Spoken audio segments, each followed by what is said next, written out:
ఉన్నోళ్ళదంతా అదృష్టం. కాలు చేతులు గట్టి ఉండయి, మంచిగా ఉండం, ఆరోగ్యంగా ఉండం. పోదాం పారి.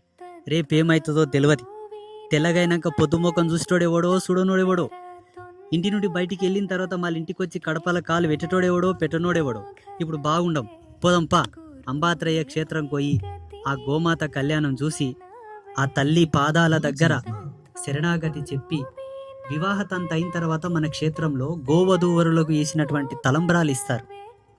ఆ తలంబ్రాలు తీసుకొని తల మీద వేసుకుంటే మీరు లోగడలో ముహూర్తానికి పెళ్లి చేసుకోకపోయినా మీకు ఆ దోషం కొట్టుకపోతుంది.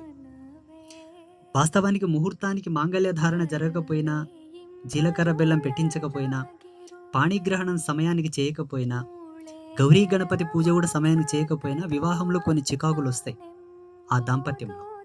అటువంటి దోషాలు ఏమన్నా ఉన్నా పోతాయి. ఆ దోషంతో మీ పిల్లలకి ఏమన్నా దోషం వచ్చినా పోతుంది. It's best and